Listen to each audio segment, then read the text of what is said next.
Are you purchasing a home and your next step is inspections and you're wondering what inspectors are looking for in the home when they're doing inspections for you?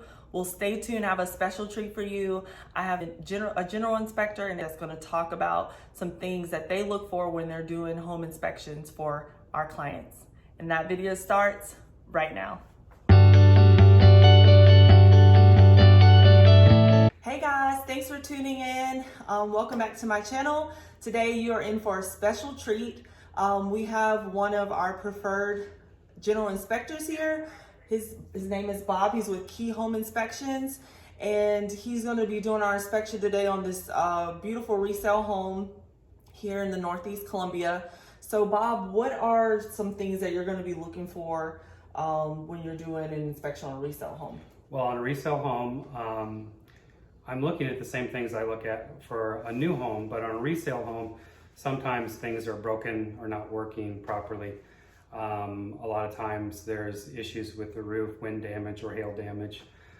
So I start with the exterior of the home and I do a walk around to see if there's any damage to the siding, if there's anything loose on the outside of the house, if there's any problems with, this is a slab home, so I'm looking for cracks in the foundation. Okay. I'm looking for any kind of landscaping issues where there's vegetation growing against the house or tree limbs hitting the house, stuff like that. I'm looking at windows to see if the screens are all there or if they're torn or damage to the windows. Sometimes I'll have cracked windows. I'll check the doors, make sure that they work properly, they don't have any water damage at the bottom. On the roof specifically, I'm looking for missing shingles, damaged shingles, exposed nails, missing flashing, damaged flashing, things like that. Okay. Things that will eventually cause a roof leak. Awesome. Or have already started causing a roof leak, which is what I look in the attic. I'm up there and I'm looking for water damage, stains and so on around plumbing vents and around different areas that I know are potentially a leak hazard.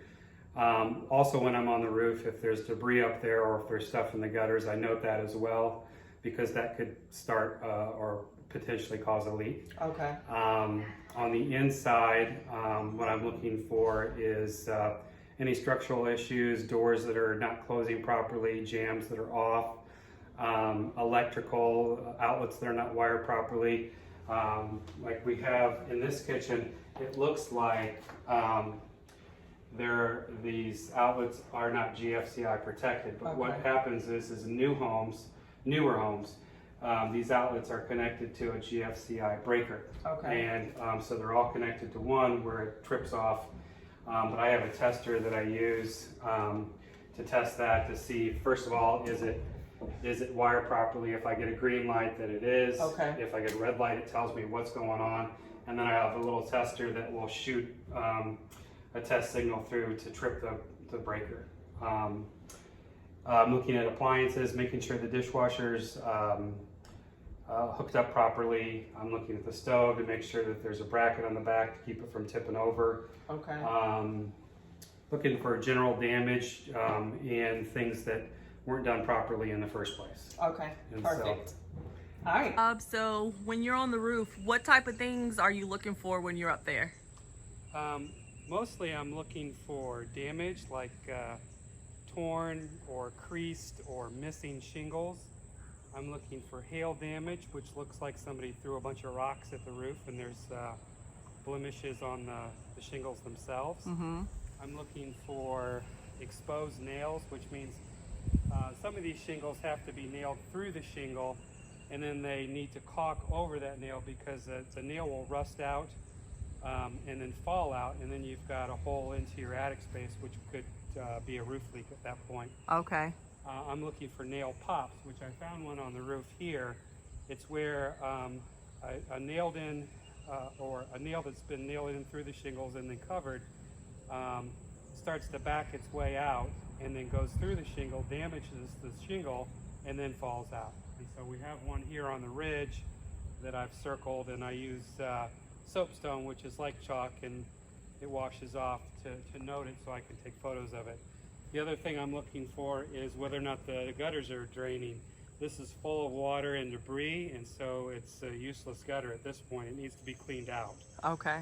I'm looking for flashing. Sometimes on the main roof there's more visible flashing, but there's flashing that goes along here, which is called L flashing or roof to wall flashing, and I'm looking to make sure that that's firmly connected to the building and underneath the shingles, or if it's counter flashing, it goes over the shingles, so that there's no opening at those edges there. I'm looking for penetrations through the roof like this chimney. I want to make sure that it's sealed properly around it at the bottom, because any hole through the roof is a potential leak. Okay. One of the things I look at, if you got up here, you might be able to see them. They're called pipe boots. These pipes ventilate the plumbing system. They go up through the roof to get fresh air for the plumbing system to drain properly, and then a neoprene rubber boot goes over it and then it's attached to the roof. A lot of times I'll find that they'll nail these boots in and then not caulk over the nails, and the nails will fall out, or they're not connected at all, or over time they'll crack at the top and then there'll just be a hole opening right around that pipe where it's deteriorated. So those are things that I'm looking for. On older homes, I'll look to see if there's more than one layer of shingles. Okay. Because sometimes people will replace their shingles, instead of tearing the old shingles off and the felt paper and checking the plywood underneath, they'll just shingle right over that roof, and that you won't get the full life of your shingles when you do that, because it's too hot. It's like sitting a shingle on a frying pan. It just heats it up from the bottom and the top, so it wears out a lot quicker than a roof that's done properly. But it is allowed to have up to 3 layers of shingles in this area and in most areas. What? So a lot of times when a remodeler or flipper has a roof replaced, he'll just shingle right over, because you don't have to have a permit. There's no issues. It's real quick and easy, and it costs less for a roofer to do that for you. But in the end, it's not the best thing for the person buying the home. All right, guys, so there you have it. A little bit more information about inspections and what happens during an inspection, what the inspectors are looking for. As always, thank you for tuning into my channel. Make sure you hit the thumbs up button if you like this video, and also make sure to subscribe to our channel for more updates and videos like this one. Until next time, guys, thanks for tuning in. Bye.